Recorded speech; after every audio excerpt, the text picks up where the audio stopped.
బిస్మిల్లాహిర్ రహ్మానిర్ రహీం. చాలా కాలం క్రితం మనుషులు అల్లాహ్ను మరిచి విగ్రహాలను ఆరాధిస్తున్న కాలంలో అల్లాహ్ ఒక మహా ప్రవక్తను పంపాడు. ప్రవక్త నూహ్ అలైహిస్సలాం. ప్రవక్త నూహ్ అసా తన ప్రజలను పగలు రాత్రి అల్లాహ్ వైపు పిలిచాడు. ఓ నా ప్రజలారా! ఒక్క అల్లాహ్ను మాత్రమే ఆరాధించండి.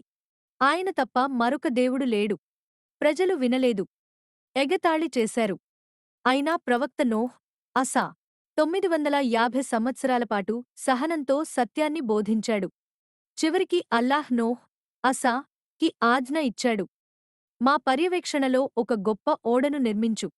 ఎండిన భూమిపై ఓడ నిర్మించడాన్ని చూసి ప్రజలు నవ్వారు. అల్లాహ్ ఆజ్ఞతో ప్రతి జాతిలోంచి జంటలను ఓడలోకి తీసుకొచ్చాడు.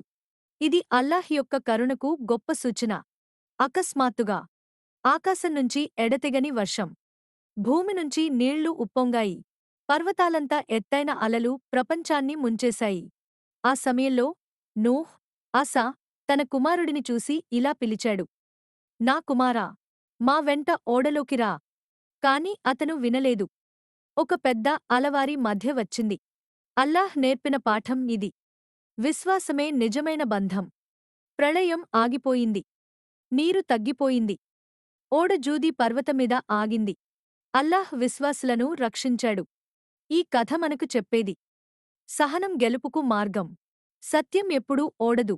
అల్లాహ్ వాగ్దానం ఎప్పటికీ నిజం. అల్లాహ్ మనందరినీ సత్య మార్గంలో నడిపించుగాక. ఆమీన్.